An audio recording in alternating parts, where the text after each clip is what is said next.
There's your Wednesday morning shot. Cows are pretty well scattered clear across there. I didn't see any up at the barn. I ain't quick enough here. Half a dozen duckies just flew across. Sorry, I missed that. They're being quiet too. Of course, they don't make much noise before daylight either. So, interesting stuff yesterday. Number one has been carrying her 9 with her when she's been out here spraying fence lines and checking fence. If she's doing like she says, she's doing pretty good at getting some gophers. Timing's everything. So she didn't realize that Red Dog was up here with her. And then she saw him and went, and told him to stay behind the bike. So somewhere, I think in that field, he was supposed to be staying behind the bike. She shoots gopher. Next thing she knows, she can't find Red out here anywhere. He took off like a bat out of hell, and she looks up and he's clear up at the barns. So after she's gone home, which she leaves early every day, but that's another story. Number 2 gets home, and Red is supposed to be number 2's dog. We're in the shop, basically BSing. Well, before number 2 gets home, Becky and I kind of find out that Red can't hear shit. And I mean, he don't hear nothing. I grabbed the wrist pins that are still laying there on the bench and banged 2 of those together, and it didn't faze him a bit. So later, when I get back into the house, number 2 is going crazy because she can't find Red. I'm going, I don't think I left him in the shop, but I don't know. I mean, him not hearing anything, he could have been laying underneath something. So we search everywhere. Oh no, he was laying underneath the trailer. That's been his favorite place. Really, pretty much right underneath where I sit to watch TV. So find him. He still can't hear a damn thing. I don't know about this morning. You know, dark out. He's at the foot of the steps. She wakes up when I walk by him anyway, you know. So we'll see if he can hear today. And to make things even better for you, you know, number 2's taking her power generation classes. Well, her instructor, she found out here about a week ago, he fessed up. Apparently he's got some of that freaking C word thing going, but they caught it really early. They're treating it aggressively. He's still able to work through it. And he apparently was exposed to COVID and didn't feel well yesterday, so he didn't go to work yesterday. I went to get the test instead. So if he's fine, she left this morning to go to school for a reason. If he's not fine, well, either they found somebody to replace him or to fill in for a little bit, or she'll probably either come home for a little bit or be to work early, one or the other. So yeah, fun times all around. And hey, I know it's been light on the camera for a while, but now it's light enough I can see to go move that traveler. This staying dark late is kind of driving me crazy. So I'm going to get to work, and I just wasted 4 minutes and 25 seconds of your morning or your night. That's good and light out. You can tell there's a pretty heavy dew. Cows are kind of coming and going this morning, but there's our sunrise.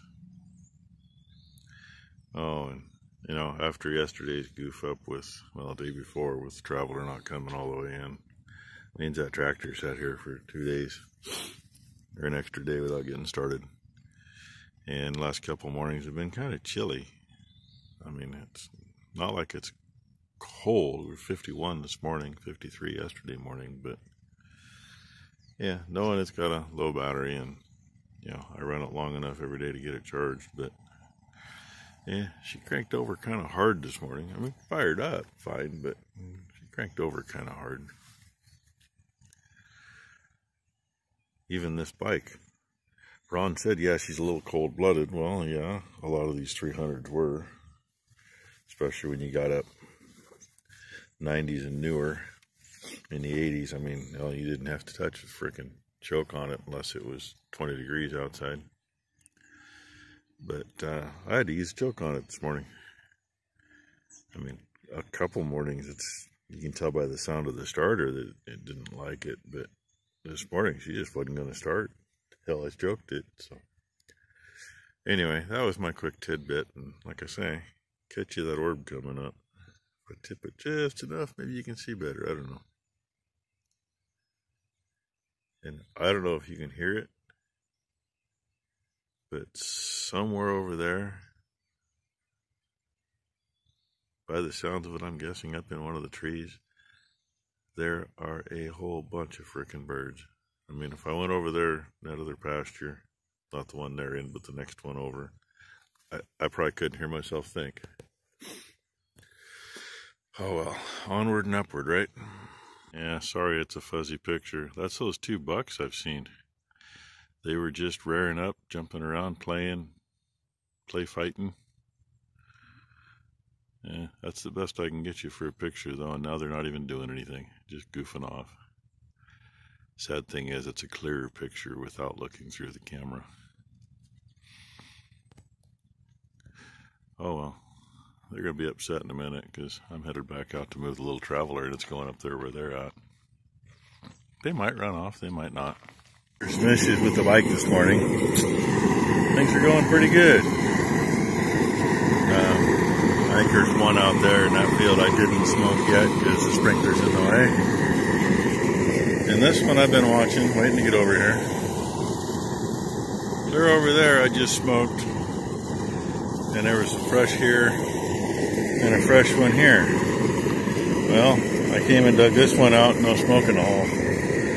But I started smoking here, and smoke was coming out of the ground over here. So, tells me that they weren't connected, or at least not good enough. So, it means I'm into two sets right here. Get them both while I can. And shot one over on the fence line by the neighbor's house. Number one was trimming some branches on the fence and happened to see it digging. Well, he held his head out long enough. About a 75-yard shot, I suppose. Reasonably sure I got him. If not, he's doing 99.9% of the damage in the neighbor's yard. Not out here. And I think these are the only gophers in this field. There's some moles out here. And I did stop and get a couple moles. A couple of them that were really making a mess. Luckily, they didn't have their holes plugged very far. Moles will plug the hole back quite a ways. And every now and then we get a gopher that learns that trick. I've had them plug the holes so tight, back like 3 feet, that you can't tell where it is. You can dig with your fingers all you want. You can't tell what's undisturbed and where they've been. So, those I just pass up till I find a good hole. And yep, there's a little flame. I'll let you go and shut this thing off and get rid of that flame. Back to a damp spot. Not sure what to think about this. This is where that big puddle was, where the main line comes through. And it went for like a week, dry as a bone up here. I don't know. Interesting. I mean, it could be from the last time it was set here, but it set at the next one for 2 days, and now we're at the far one. So I just don't know. I mean, it's not like it's flowing out of the ground, but it's there.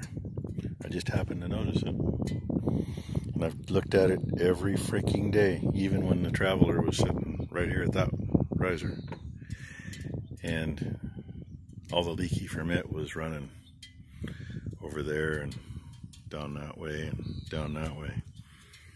This wasn't wet. Oh well, all we can do is go until we can't. Well, little traveler's cruising here now. Let's see, where'd I run it from? Oh, just about where it's at. There's a riser. Yeah, one fence post this side of it.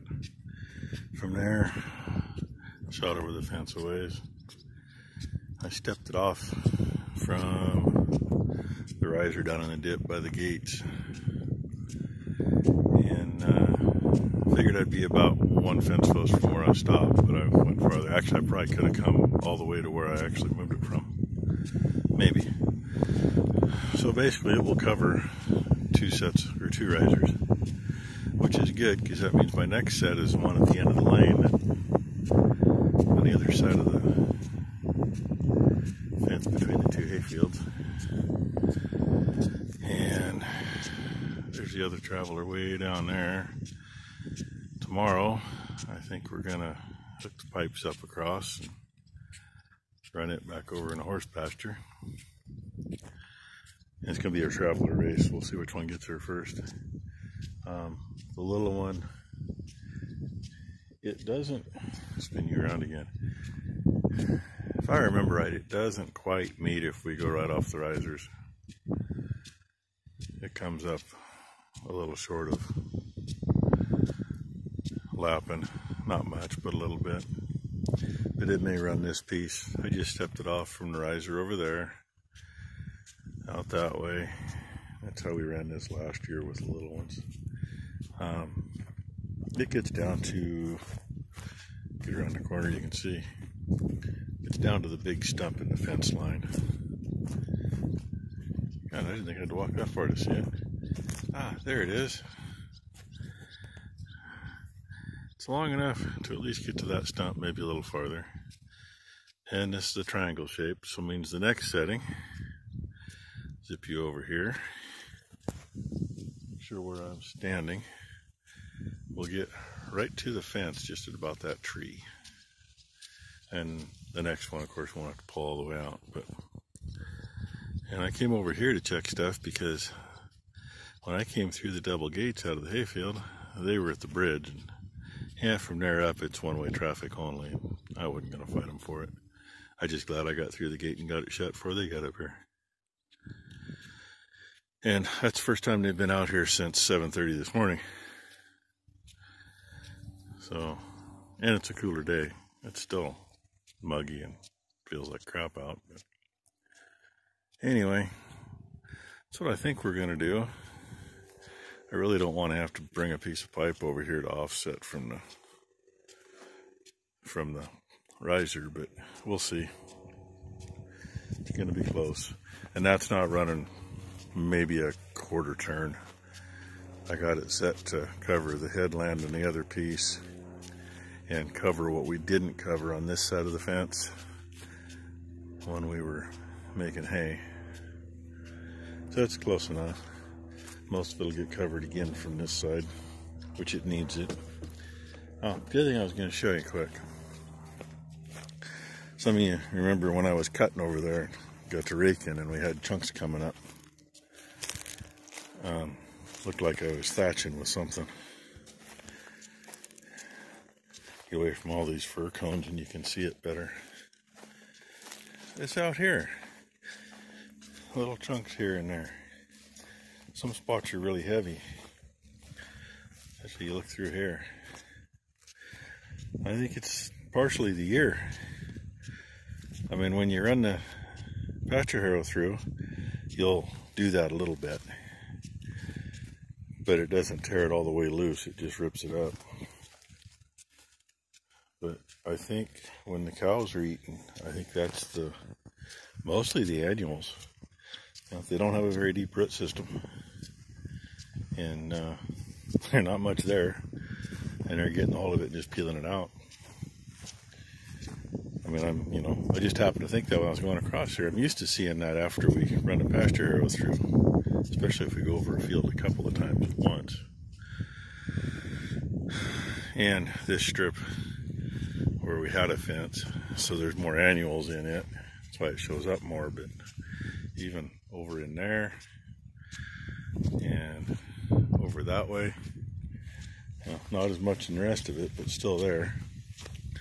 So I'm going to say that's part of the junk we ended up with in the hay. I mean, you can't see it once it's in the bale. Mom hasn't complained about it in the feeders, so I'm going to assume that, you know, either it was dry enough it shattered out and really didn't show up or what. But anyway, I'll probably call this the end of the video. I still got a few hours left of the day, but long enough video. And get you some cows and some calves. I was going to catch you a little bit before I went in for lunch. The other group, there were 2 yearling heifers between the fence and the creek by the bridge, and they were the only 2 cows that were not in the barn on the whole place. Thought that was kind of funny. Oh well, we're going to enjoy a few cool days apparently. It was supposed to be 90 tomorrow, and well, now it looks like we're not going to hit 90 for about 5 days. We're going to be supposedly low to mid 80s, I guess. They're even saying 75, I think, for tomorrow now. Today was supposed to be 83, but we already passed that. You know how that goes. I'm sure we'll push 90 today, but at least 80. Well, I think it was 86 earlier, so yeah, we'll find out what we get. Thanks for watching, everybody.